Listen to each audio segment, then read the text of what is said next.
Grim Grimoire, my book of short stories, horror short stories, is now officially available. So, if you want to buy a copy, which I certainly hope you do, written with love and in blood for you, go over to Amazon. You can get it in paperback form.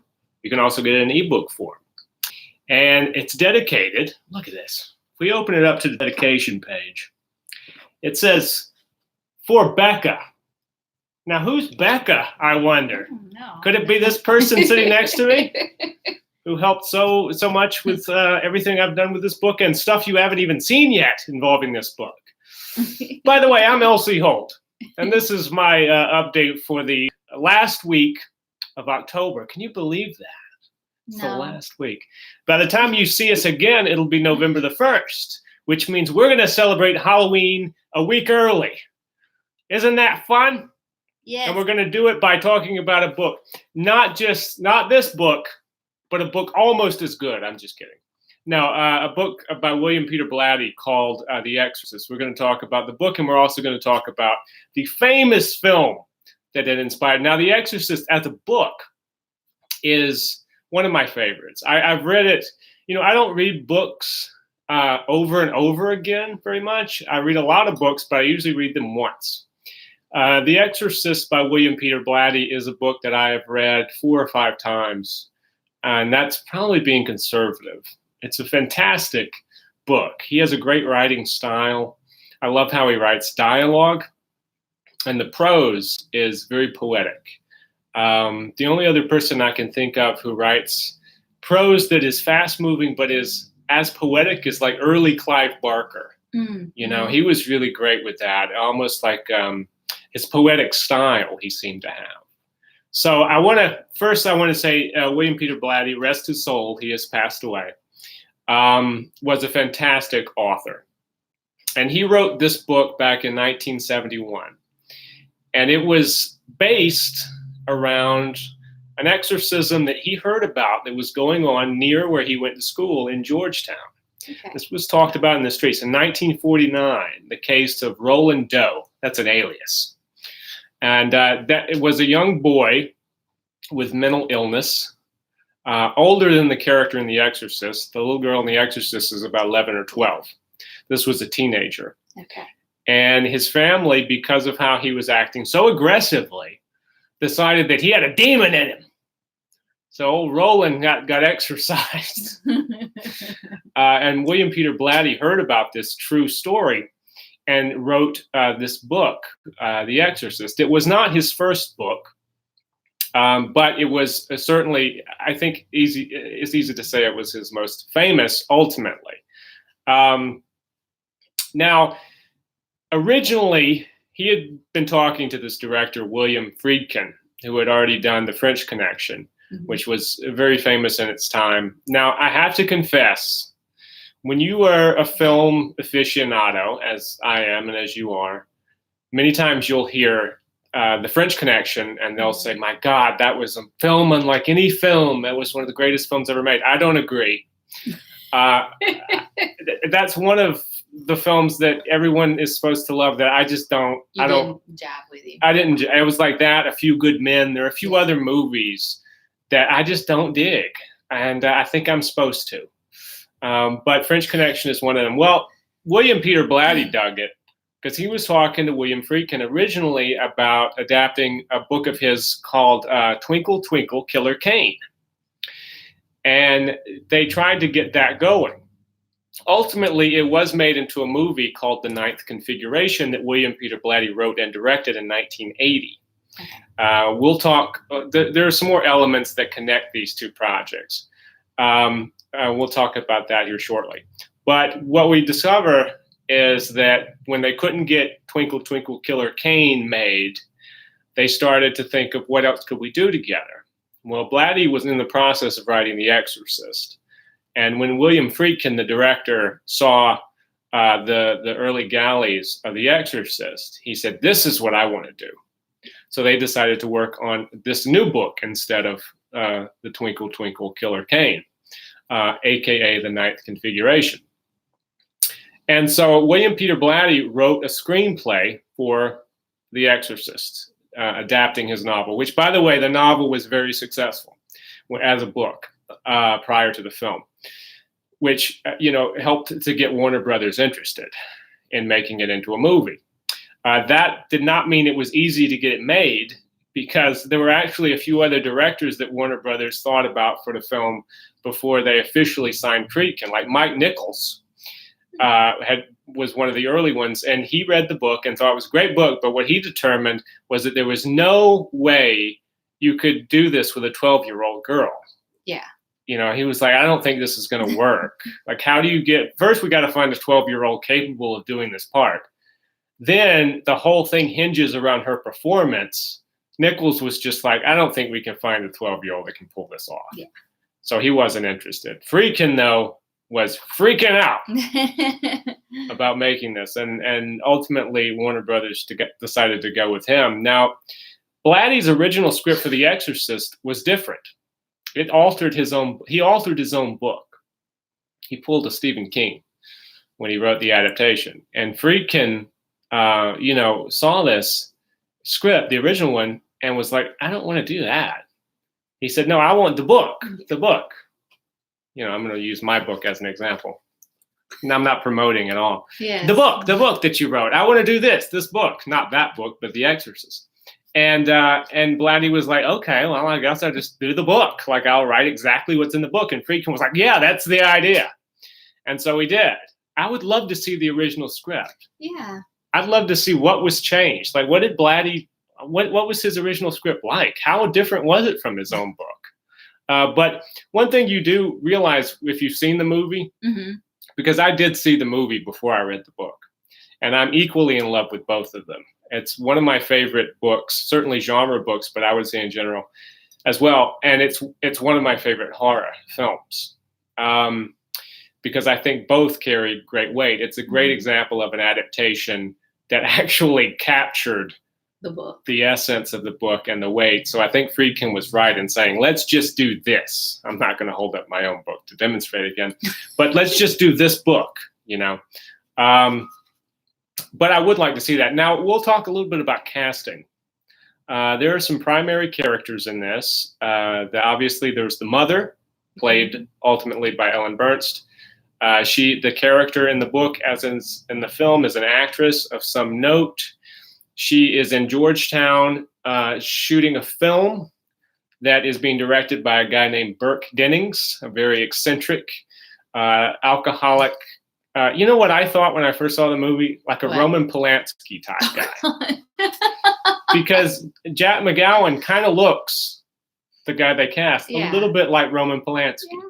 Now, I'm not saying Roman Polanski was an alkie and was like crazy at parties and stuff. He might have been, but I don't know. For some reason, I always thought maybe Blatty based that a little bit around.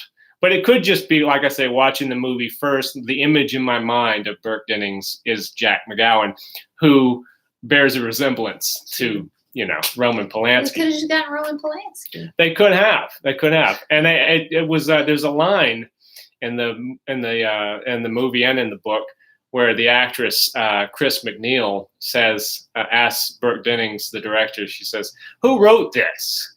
And he says, "I don't know. The writer's in Paris." And she goes, "Hiding?" And Burke goes, "Fucking." And everybody laughs, And I don't know, the hiding in Paris thing, I think, is what did it. Yeah. But at the time this was made, he was not hiding in Paris, I'm talking about Roman Polanski. But, and then after that, there is the Exorcist himself, Father Lancaster Marin, who is a small part in both the book and the movie, but obviously an essential one. He's the title character. There is Father Damien Karras, who is the primary priest. He's, sort of the secondary lead. There's Chris MacNeil and what's going on in her house, and then there is this Jesuit priest who is having a crisis of faith. And then beyond that, you have, of course, Regan, who is Chris MacNeil's daughter, 12-year-old daughter, very precocious but very innocuous child, who is just enjoying growing up with a rich mother. But at the same time, she is the product of a divorce, a messy divorce, because Chris and her husband are not getting along very well. So Regan, as many children are, kind of stuck in the middle of warring parents, where there is a lot of animosity. And when what starts to happen, that is brought up by doctors as saying, well, maybe she's acting out because of this. So the original person hired to play Father Damien Karras, who is, as I said, the secondary lead, was Stacy Keach. Great actor. He actually went on, like I was telling you, there are connections to the Ninth Configuration. Blatty went on to cast him as the lead when he did adapt Twinkle, Twinkle, Killer Kane, because Stacy Keach was the head of several, it was a great, pretty much all-male cast in the Ninth Configuration, but he was the star of that movie. He was hired actually first to play Damien Karras in this. Then this playwright who had written a very well-known play that had won great acclaim, a play called That Championship Season, a man named Jason Miller. He was a stage actor, but he was known primarily as the guy who had written this play, amongst others. He read the book, and he really wanted to play Damien Karras. He actually came up to Friedkin, who was not interested at all in even auditioning him, and said, I am Damien Karras.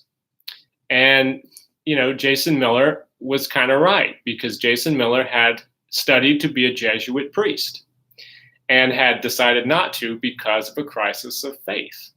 So in a lot of ways, he is exactly Damien Karras from this novel. But still, Friedkin was like, yeah, I'm going to need more than that. And so they had him screen test for the part with the actress who had already been cast as Chris MacNeil. And he ultimately got the part based on the screen test. Luckily for Jason Miller, Friedkin was interested in casting all unknowns in this film.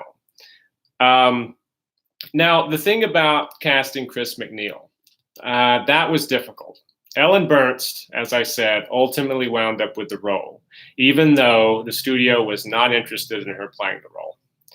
And I'm sure there was a whole rogues gallery of folks who turned it down. Yes. Just wait, listen to this. Okay. I want to get your reaction on these. Okay. Now, keep in mind, Chris MacNeil is the mother, the famous actress who has the daughter Regan, who is ultimately possessed by the demon. The first person Friedkin went to, and Warner Brothers went to, was Audrey Hepburn. Really? Mm-hmm. That was the first choice. Now, keep in mind, at this point, Warner Brothers really wanted to have a star cast. Friedkin was into the star of the movie, Chris MacNeil, being a star actress, but he kind of wanted unknowns for everybody else. Yeah. So Audrey Hepburn was the first choice. But she had already retired. Retired out of films because she was raising her kids. That's right. She had moved with her husband to Rome.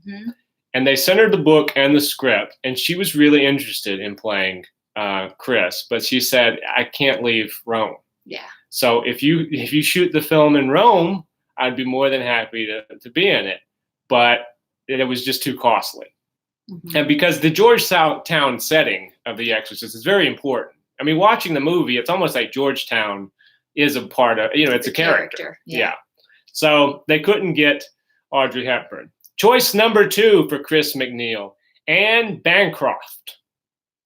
Now, again, Anne Bancroft wanted to do the film, but she had just gotten pregnant with her first child. And she said, if you wait 9 months for me to have my child, I'm willing to star in this movie. Well, Friedkin didn't want to wait. Yeah. And on top of that, Friedkin said he didn't know if after having your first child, starring in a movie where you play a character whose child is slowly deteriorating and is in the process of dying due to demonic possession would necessarily be the thing you want to do. Yeah. He was afraid if he waited 9 months, she would start shooting this movie and there'd be problems, basically. Yeah. So they decided not to postpone. And beyond that, okay, I'm going to mention this. The third person on the list was Jane Fonda. Was Jane Fonda. Okay. Jane Fonda, she read it and she said, "This is a piece of rip-off capitalist bullshit."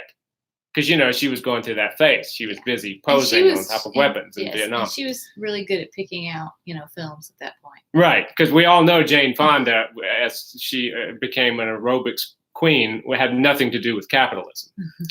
But anyway, so she turned down.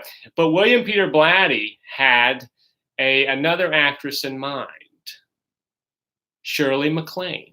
Who they were friends. They said, well, Shirley might like this. Well, Friedkin thought about it and was like, well, didn't Shirley already do a possession movie? Because she had The Possession of Joel Delaney just a few years prior. Yeah.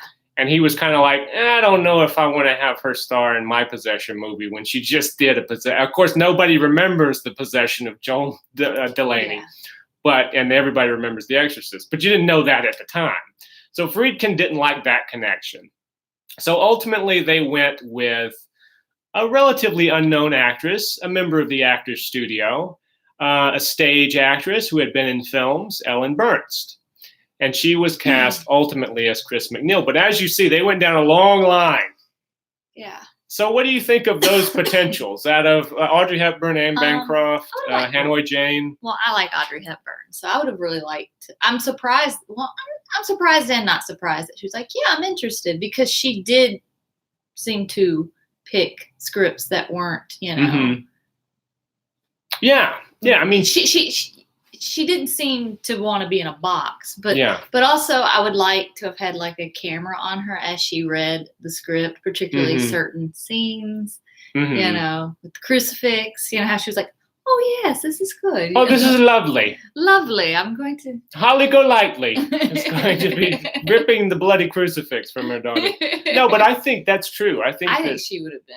I would really have liked to have seen that version of The Exorcist with Audrey Hepburn as the mother. Yes. I like Ellen Bernst quite a lot. I think she does a great job. Now, we were talking about this earlier. There's a friend of ours from college, and she gave a criticism of this movie that I had never heard before or since. She was a mother, and she said, well, would you like to say what she said? I'll let you say it. She said that she felt that Ellen Bernst's performance as the mother was completely unrealistic. She said, as a mother herself, she would not react like that. Now, you can always kind of go into the whole thing of, well, everyone reacts differently. And also, she's an actress. That's right. And I don't know if Ellen Bernst had any children, but the thing about it is Ellen, I thought she gave a great performance. Yeah. It never occurred to me. I always bought her as the mother, But anyway, so that I just wanted to mention that because that is a criticism that I heard that I've never heard before or since from anybody. But apparently our friend thought that it was not a convincing performance as the her reaction besieged to what's mother happening to her child. Yeah. But anyway, she was cast. She actually said before she was cast that she was destined to play the part, which the confidence of Ellen Bernst to go for it. Now, Marlon Brando. We just laugh already. Just say that name again. Marlon Brando. Marlon, I wanted to do this. He wanted to do it, and he wanted to do the film because Godfather, and then you had Warner Brothers were like, let's get him, because this was right off the success of Godfather. Before Godfather, people were like, fuck him. After Godfather, they were like, let's get him. Yes, he would have been reading the lines off of the pea soup. Yeah, someone would have been calling them out from the other room. Friedkin had apparently heard a lot of these stories, and he's like, there's only going to be one dictator on this set, and that's me. And, although he could have just had his stunt guy beat the crap out of him. Right, yeah. That would have been. I would have watched that. But the thing about it is, though, that Friedkin vetoed the idea. Yeah. I don't think he wanted to deal with Marlon Brando's shenanigans. Yeah. And I can't say that I blame him. I don't know if I said, but Brando, they wanted him to play Father Merrin, The Exorcist, which, again, my mind goes to Audrey Hepburn and Marlon Brando. Hey, CW, how you doing, bud? Joining us on the chat. Marlon Brando and Audrey Hepburn in The Exorcist. That is an interesting idea. In an alternate universe, like that movie they just made where the guys had to have an exorcism on Marlon Brando. Do what now? They would have had to do an exorcism on Marlon Brando. All the shenanigans. Yeah, right. Yeah, because this thing went on for years, the filming of this movie. So you can imagine how much was. Now, the thing about it is, Friedkin ultimately heard that Blatty had based the character on a guy named Lancaster Harding, an archaeologist who had been one of the people who found the Dead Sea Scrolls. And he saw a picture of this man whose name was Gerald Lancaster Harding, the real guy who the character was based on. And he's like, oh my God, look at that picture. It's Max von Sydow. And so based on that, he was like, let's get Max von Sydow. And Warner Brothers were like, Max is 44 years old. And this character is 74 years old. And Friedkin said, we'll make it work. And boy, did they, because I'll tell you one thing. Watching this movie, you know, later as I grew up, he was in other things and I saw him in a bunch of other movies. And I always thought Max von Sydow, I was like, how fucking old is he? Because in The Exorcist in like 1974, he looked like he was 74. Mm-hmm. But in fact, he was 44. That makeup job they did on him, I always just bought that. That he was. Didn't you? I mean, he looks like an older man. I didn't know that. Yeah. And so now to me, Max von Sydow is like this immortal creature who was 74 and in 74 and is still alive and looks about the same. That's right. But vampire. He's fantastic in the movie. And he read the script one time and signed on to do it immediately. Father Dyer, who is Damien Karras' friend, who is kind of a side character, is played by a real priest, a man named Father William O'Malley. Mm-hmm. Now, Father William O'Malley had read the book, The Exorcist, and criticized it because he said that the Father Dyer character was really cliched for a priest. So apparently Billy Friedkin was like, oh yeah, well, why don't you play it and make it better? And Father O'Malley was like, okay.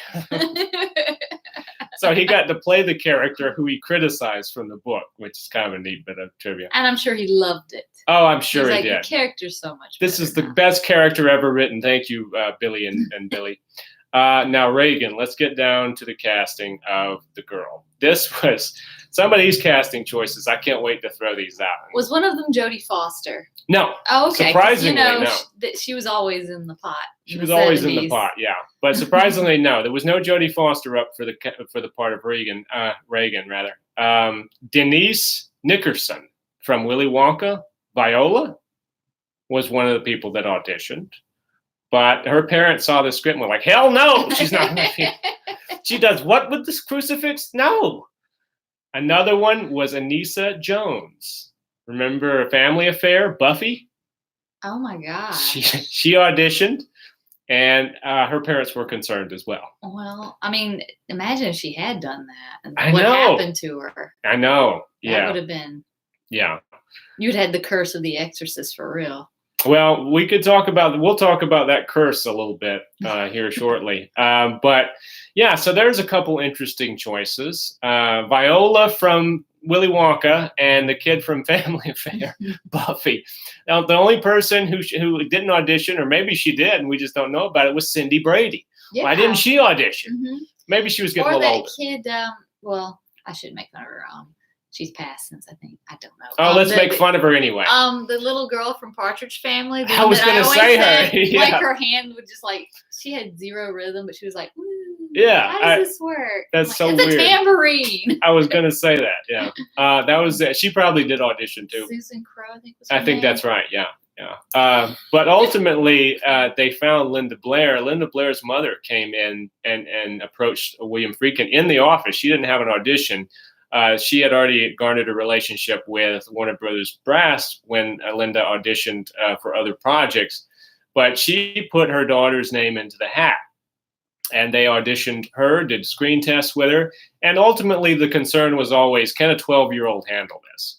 Because not only are you saying, you're masturbating with a crucifix, you're saying all number of things, which, she says on the set. I mean, it's not like she had to say them. But because they're going to physically break her in half. They're going to break her. Yep, and they actually did in a lot of ways.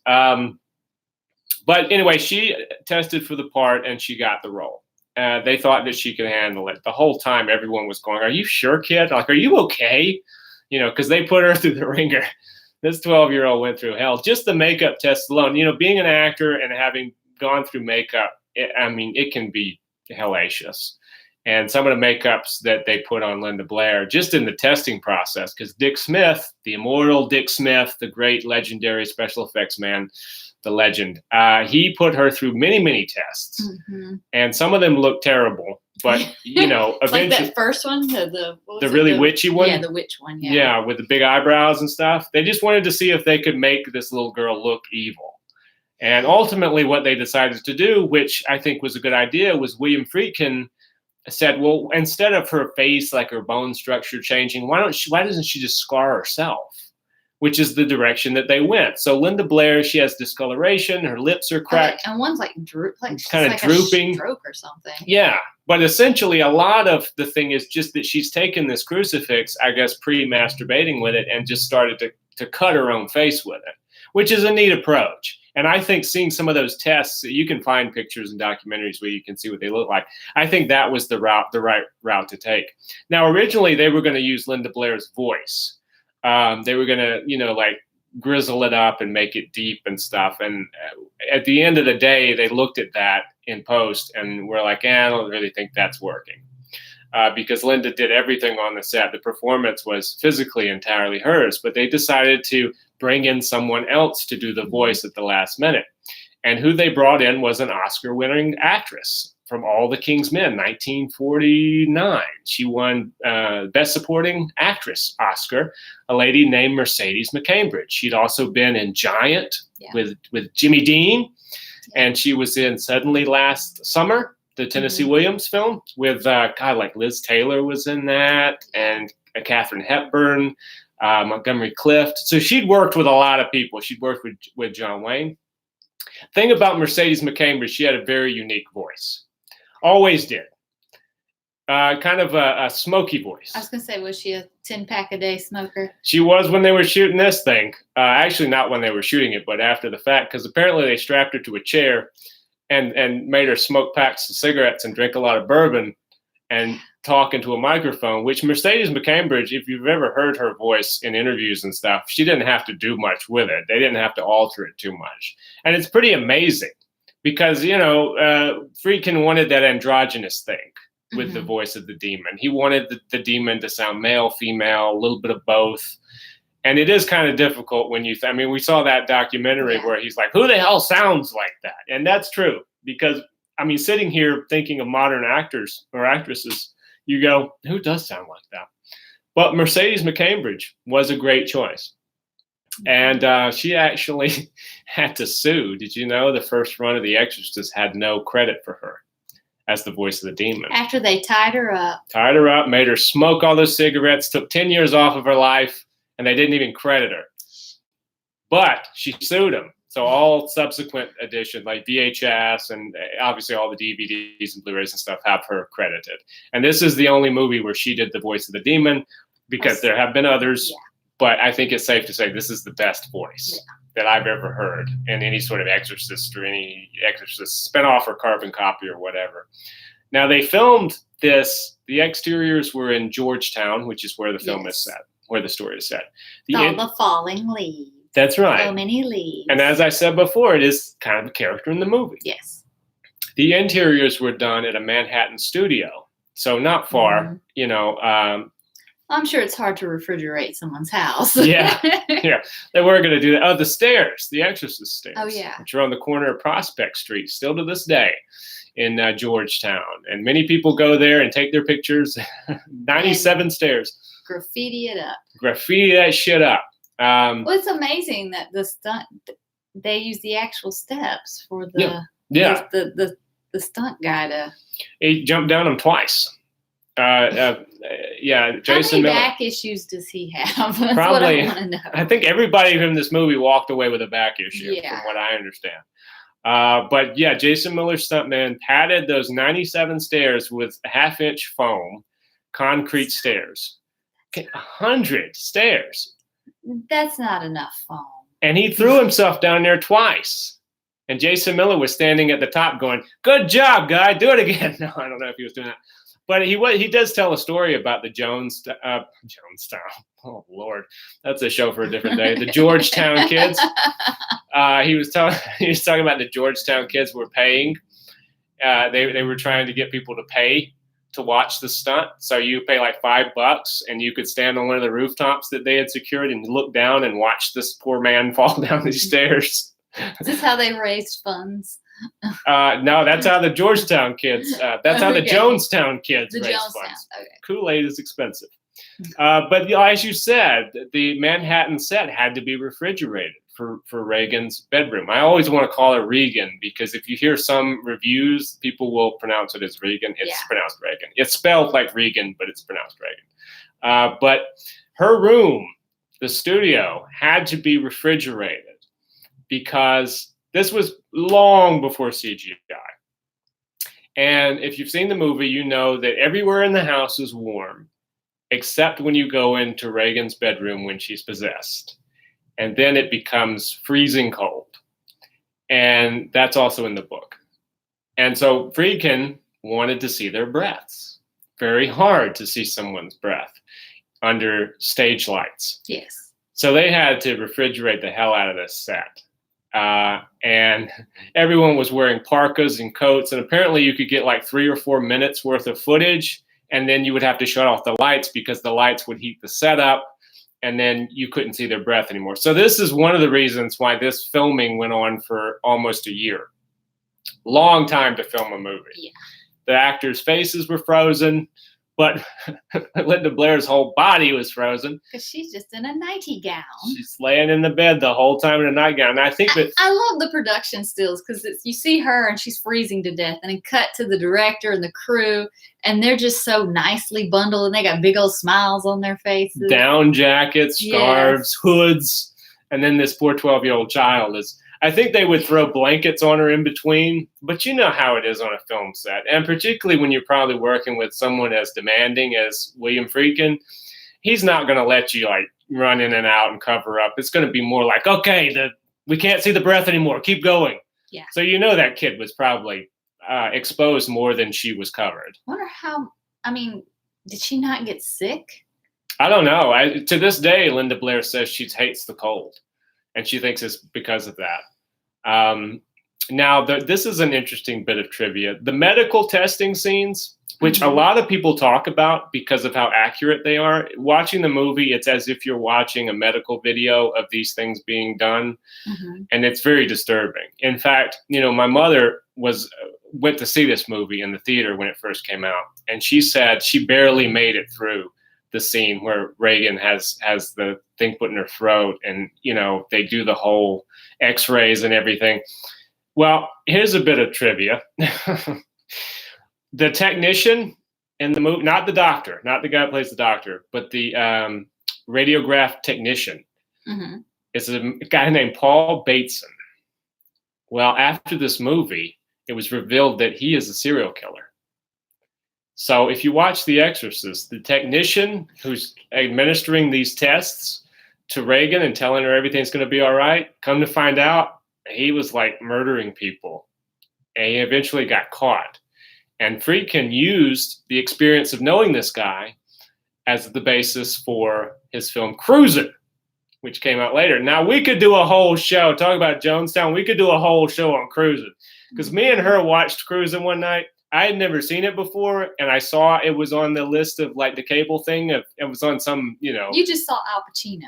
I saw Al Pacino, and that was like one Al Pacino movie I had never seen. And I knew William Friedkin directed it. Yeah. And I love The Exorcist. So I was like, oh, we got to watch this. And me and her sat there and watched Cruising, and it was just like. This was the expression. This was like, here, let's reenact it. That was us watching Cruising. I will do another show maybe on that one day because that is a whole. Going to say you're going to do a whole show of us reaction. Yeah, that's going to be like an Andy Warhol thing where we just. It just made, and the ending made zero sense. But anyways. Anyway, back to The Exorcist. Maron's arrival, which is a famous shot where he arrives in the mist and he's standing there. It's based on the Magritte painting, Empire of Light is what it was kind of based on. You see the taxi pull up and the exorcist gets out and the shaft of light is coming down out of the window in the house, the girl's bedroom, I guess, and is hitting him. And it's like this ethereal thing, That was Max von Sydow's first shot that he ever filmed for the movie. So you hit the high point with one of the most iconic shots, probably of all time. Now, Dick Smith, as I said before, created all not the set effects, because, the set effects were physical. No CGI. It was good old magician tricks. When you see the chest of drawers roll toward the mother, it was really rolling toward Ellen Burns. Optical. Yeah, no opticals, no anything. And then when the bed was banging and flying and all that damn bed was banging and flying, which was great. As an actor, you go, wow, yeah, that's what I want. Something to react to. Yeah.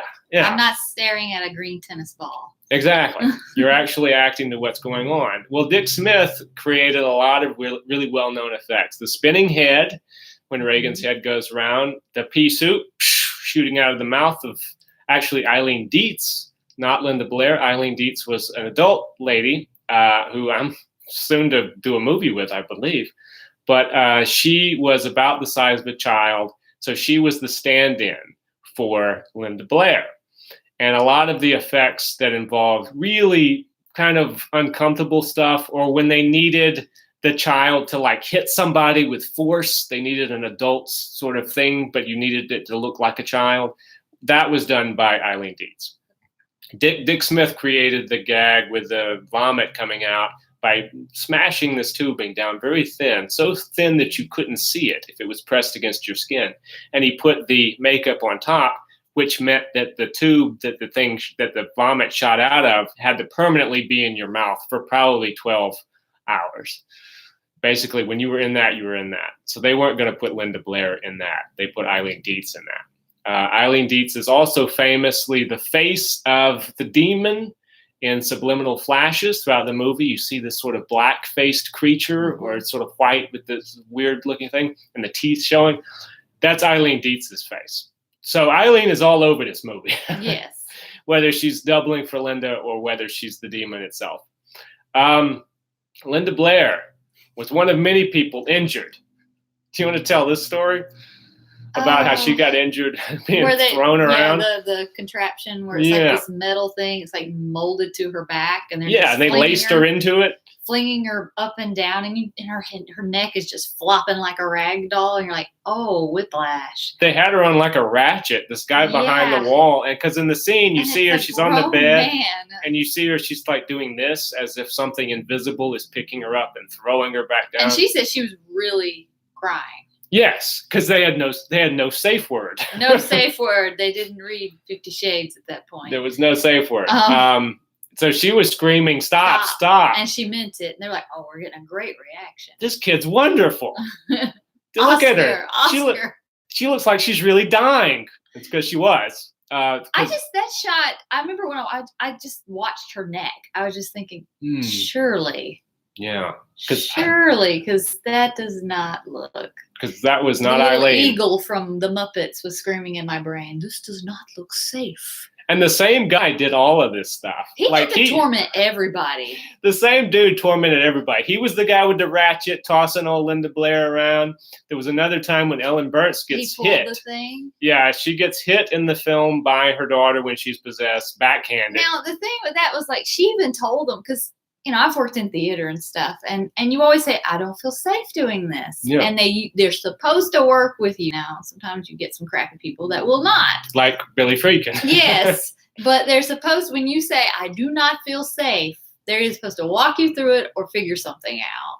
Well, they should, etiquette-wise. The reverse of that happened on this because, as you said, Ellen Burns told them I could really get hurt doing this. Because what they did is they put a contraption around her, sort of like a girdle-looking thing around the inside of her costume on her midriff, and they had a metal wire that ran out of the back of her shirt and down into the floor, in a little hole in the floor.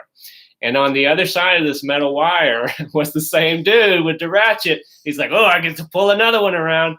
And he's got his gloves on, and he just yanks. And when she gets hit, he just yanks on this wire, and Ellen Burns gets thrown back to the floor as if the force of this blow was so powerful that it knocked her all the way across the room. She didn't like she even had any cushioning to land on. It's like, no, you are going to land on this hard-ass floor. It's hardwood. No carpet in Regan's bedroom. But so what she said, you know, she did it a couple times and was like, you know, Billy, I could really get hurt. And so Billy was like, okay, don't pull her so hard. And he turns to the guy, the tormentor, and he tells this guy who's got a big cheese on his face, I'm sure, because he's like, oh, what are we going to do? He says, give it to her. And when the next take comes in, this guy pulls so hard, Ellen Burns flies off of her feet and slams back first into the floor, hardwood floor. And they held the take, didn't they? And worse, he told them to tilt in. So the camera comes down into her face as she's screaming with pain so that they could, you know, get one last look at her before they call the ambulance. And that's the take that's in the movie when you see her get knocked across the room. It seemed like every take in that movie was something like that. He's like, okay, we're going to torment them, but we're not going to tell them that's the take we use. Yep. After we did 50 takes before. And he loved those guns. Billy freaking had guns all over the place, and whenever he wanted someone to jump, instead of telling the actor to act, he would have someone fire a gun in their ear, and you would flinch. This is a trick later used in The Dead Zone, the David Cronenberg film, but everybody was consensual about it. Yeah, it wasn't like we're just... Yeah. In this movie, they didn't know there was a gun about to be shot in their ear. They knew it when it happened. And so they jumped, you know, and it gave them that flinching reaction. I know Jason Miller was really pissed. He did not like the gun being shot off. Yeah. But they did not get to really physically harm Jason Miller. They did get to shoot pea soup down his throat. Same guy. The tormentor is back. I wish I knew that guy's name, but he was the same guy operating the pea soup cannon. I saw an interview with him, and he just seemed so jolly about the whole thing. He's smiling. With Ellen, he was like, oh, he seemed a little pop, but then he still had that big smile. Yeah. But like with Linda Blair, he didn't seem in. So he's like, yeah, we did that. Yeah, he's like, I never liked that kid anyway. He never said that, but that's just kind of what you're kind of like. Yeah, it was like, but that's a child. He didn't have any problem ratcheting her around. No. Nor did he have any problem shooting that pea soup down. Because the thing was, Jason Miller thought it was going to come on a different line. And also supposed to hit him lower, in the chest, yeah. And Friedkin did another one of his whispers in the tormentor's ear, and the tormentor changed the position of the cannon and hit him on a different line, so it went, you know, down Jason Miller's throat. Of course, this is a famous scene. That's the take they kept. They kept the one where, you know, you had the real reaction of gagging and trying to get this stuff out. But it is disgusting because it's vomit in the movie, and it goes in his mouth. It goes down his throat. In reality, it's just warm pea soup, which I've never been a huge pea soup fan, but I could take that better than vomit. Yeah. It's kind of sad. If you're right before lunch break, you know. Yeah. Like, oh, I got a snack. Yeah, there's your snack, Jay. Thank me later. Jack McGowan, I should say, this is a little more somber note, who played Burt Dennings, who gets his head turned around backwards and thrown out the window. He died in real life, as did apparently everyone else who worked on the set, depending on who you asked. But Jack McGowan, it is kind of ironic that Jack died prior to the film's release, and his character, so much of the movie is about his character dying, you know, because that's what the J. Lee Cobb character, who plays Lieutenant Kenderman, is investigating, is the death of Burt Dennings. This is a subplot to the movie. And the J. Lee Cobb character is going, well, surely this little girl didn't do it, you know. Yeah. But we find out that under the possession of this demon, the girl did do it. She turned Burt Dennings' head around backwards and threw him out the window. And then later in the movie, when Regan's head turns around backwards, you hear Burt Dennings' voice come out of her mouth saying, "You see what you did, your cunting daughter?" Which is a great line. Jack McGowan had a lot of great lines in this. Some of his best stuff was when he was talking to the butler, you know? Oh, yeah. And he's like, "Yeah, you Nazi bastard." And they get into that like fight in the kitchen because he keeps harassing the butler, which is hilarious. Again, I don't know why. That just reminds me of Polanski. Like, surely he would not have done that. But, you know, I don't know. Maybe Jack McGowan and Polanski are related somehow. But, I mean, it's sad that he died in actual life. Max von Sydow's brother died. A lot of people died making this movie.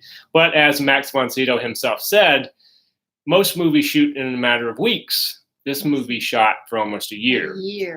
So things happen in a year. I mean, that's just the odds of it. I think it's just kind of odd that, the subject matter that you're going with here is dark, demonic, cursed. So the fire on the set. The set burned down. Yeah. I don't know if the devil burned down the set. I don't know about that either. I know they are like, ooh. It was probably Linda Blair. She was like, I don't want to be tortured anymore. That man over in the corner smiling wants to ratchet me again. And she just becomes a pyromaniac from just that moment. And then they rebuilt it and they were like, kid, get back in the bed.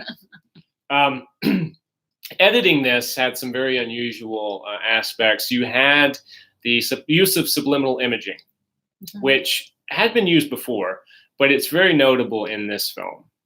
Because the face of the demon's name is Pazuzu. Mm-hmm. You find that out in the book. Luckily, they don't say that in the movie. Yeah. Because it's, as we learned in Exorcist 2, The Heretic, when you say Pazuzu over and over and over again, it gets really ridiculous really fast. So they decided not to name the demon in this movie. I remember us watching that one and we kept going, Pazuzu, Pazuzu, Pazuzu. Yeah. And I'm going to get into Exorcist 2 very briefly at the end, I think, if we have time. But moving on with this, Pazuzu's face pops up a few times. Pazuzu. And it led to Billy Graham saying upon the release that there was an actual demon in the film. But I guess Billy Graham thought those subliminal images were a demon showing itself. No, dude, it's part of the movie. That sounds like a Pat Robertson thing. Well, and that came to my question when I heard about how outspoken he was about the film. Mm-hmm. I started to think, well, did they have to, how did they get these priests involved? Was it the technical? You had a priest who was a technical advisor who was a Jesuit, and you had the actual Jesuit priest who plays a Jesuit priest. Yes. Did they have to go up the chain and ask, or did they ask someone and they assigned someone, or how did that work? Obviously, the Catholic Church, you're just thinking. Where they, because the Catholic Church is not hugely proud of the exorcism thing. It's not like, hey, let's go do an exorcism. Yeah. But you're like, did they see this as, this is a great commercial for our work? Which it is in a lot of ways. This is a movie that I think is, and that's a good question. It's particularly like some of those, like the crucifixion scene. Mm-hmm. And I would think they would think, right, the stuff that Billy Graham would see and go, oh my God. No, we're not going to. No, we're not going to be involved in this. But as Father O'Malley said, who played Father Dyer, he said it was a very realistic and depiction of evil.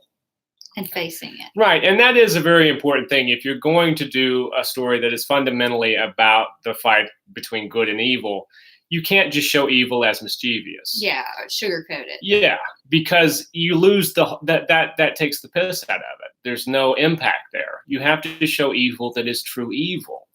And that way, when good triumphs over it, something actually happened. Other than just, we stopped that mischievous demon. No, we stopped pure evil, Yeah, and also it takes the fear out of it if you just kind of sugarcoat evil. Yes, yeah. You're not. Well, we should talk. Clenching your heart about to have a heart attack. Yeah, like Lancaster Marin did in the movie. We should talk about, there was a very famous trailer, and I was intending to show it to you, but I'd forgotten, Rebecca. But you guys can find it anywhere on YouTube. It was banned from theaters. The very first look anybody got at The Exorcist was a trailer with music by Lalo Schifrin, who went on to do the score for Amityville Horror, ironically enough. His score was rejected for The Exorcist by William Friedkin, who decided to use modern classical music instead. Okay. But a piece of his music is in a very early trailer, and it is one of the best trailers for a horror movie I've ever seen. All it is, talk about subliminal imaging, is it's flashing still frames that come in more and more rapid succession, white against black, and you hear this really disjointed music playing, and it's pretty freaky. It's like a weird acid trip. If you haven't seen the original trailer for The Exorcist, the banned trailer, I suggest you look it up, because if you're a horror fan, you will adore it. Really creepy. So that got some early buzz going. When the film came out, of course, Billy Graham Be Damned, it was a huge, huge hit because it was like an endurance test. I kind of like the test screening, you know. Oh, yeah, where people were running out and the studio was like, oh my God, is this good or bad? And it was like, they're getting sick in the lobby. Yeah, but then that meeting had to be interesting. But then, as they said, and this I think is a great way of summing it up in a microcosm, the release was that outside people were still standing around talking about it long after the film had ended. Obviously, the people who got sick were probably taken to the hospital or went home to be sick at home. But those who survived the screening, they were discussing the film, which is what a good film or any good piece of art really should do, is get people talking, be thought-provoking. Yeah. This is a thought-provoking film. Yeah. Thought-provoking in its ambiguity. A friend of mine, and I don't mean to draw up this comparison as I don't know how you take this, but, you know, they were talking about how our generation growing up, there wasn't a lot of stuff really shocking for us to watch. And you hear about like how our parents went to go see it and how they wouldn't go to sleep unless the lights were on, and it just really got them. And they said that the only time they've ever felt like that, being a part of our generation, was when I hate to bring this movie up, Human Centipede came out. Oh, really? You watched it and you just felt so uncomfortable. You wanted to throw up. Yeah. And the next day you're calling up a therapist because you need to talk about it because, you know, you need to release that evil out of your mind. Oh, that's sort of the visceral reaction. Yeah, the visceral reaction, and how, you know, that doesn't really come along that often, that it's that intense. Right. That is something people talk about. Can you endure this? Can you endure it? Yeah. Because The Exorcist was definitely an example of that. Yes. And it, as I said, it became an endurance test. People would go to see, well, can I take this? This guy ran out. My buddy over there threw up in the lobby. Yeah. Well, am I going to be able to make it through? My mother went to see it. And as I said, she nearly left during the medical scenes. She did leave, she said, after the head spun around. She was like, okay, I'm done, and left. So she didn't get to see all the third act shenanigans going on.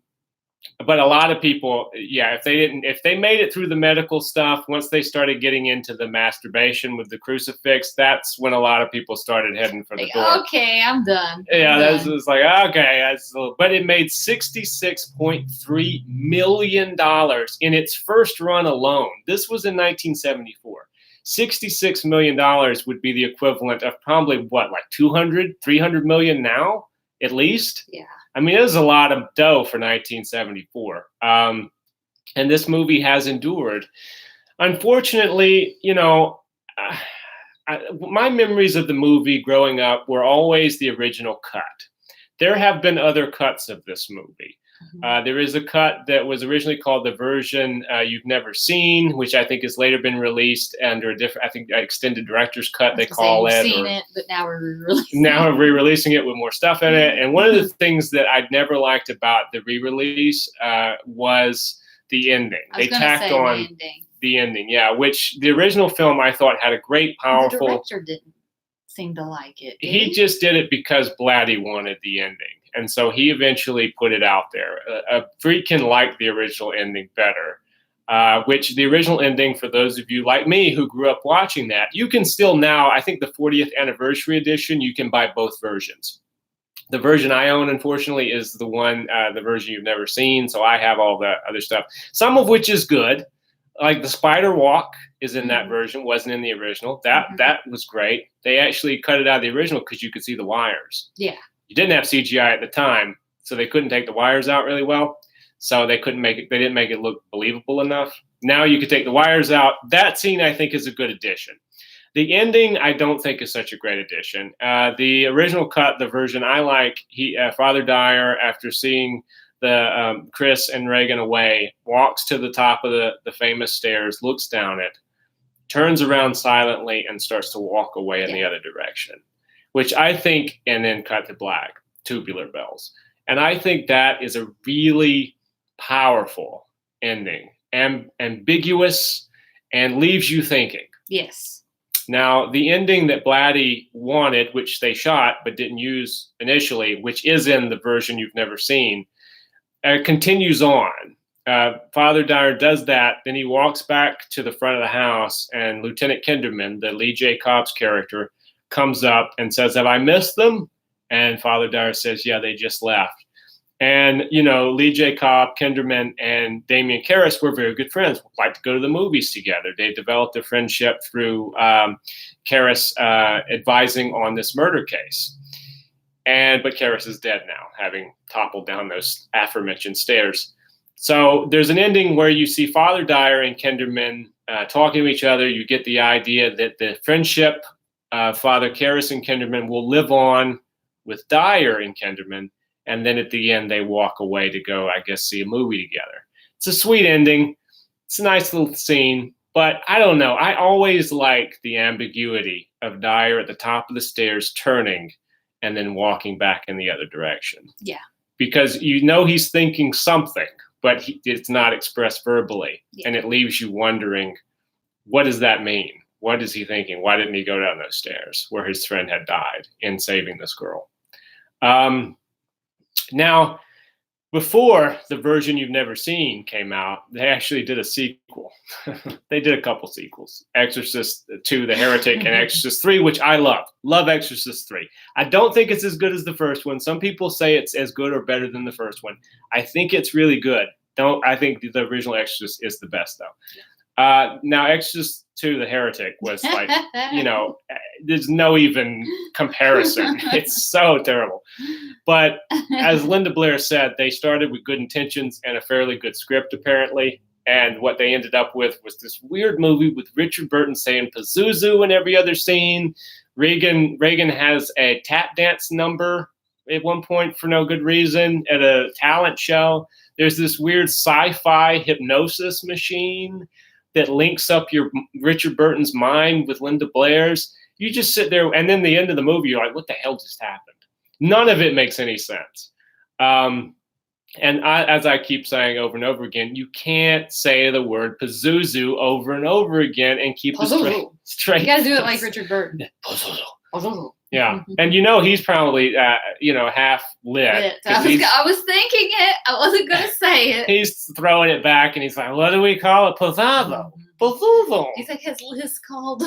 Yeah. Pazuzu. Pazuzu? And he's like, no, Rich, you dick, it's Pazuzu. And you've only said it 75 times in this scene. You should remember it by now.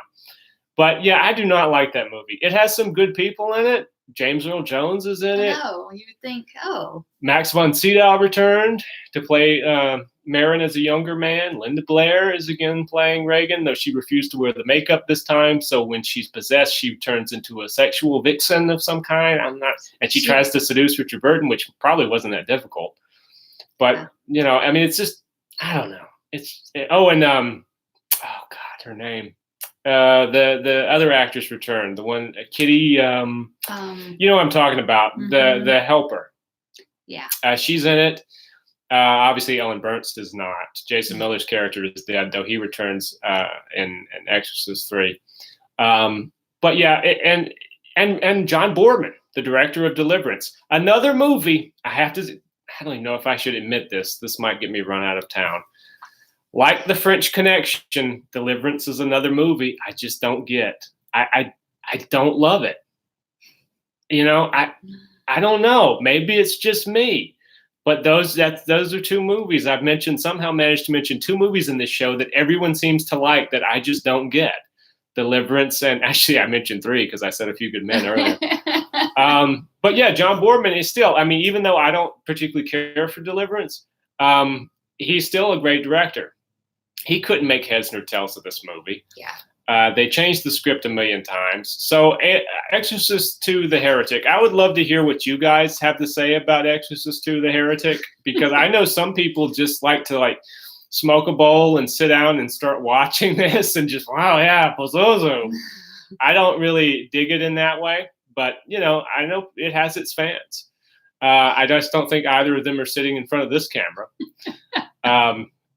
But anyway, so The Exorcist. I hope you enjoyed our Halloween show. And there's so much you could go into with this movie, but we're just about out of time. And I wanted to save a little time at the end for you to talk about your channels. Oh, yeah. I have 2 YouTube channels. One of them is for my music, Rebecca Ivey. So look me up. And then I have another little channel. I call it my vlog, I guess is what you call it. And I talk about all the healthy crap I eat and products and health and lifestyle.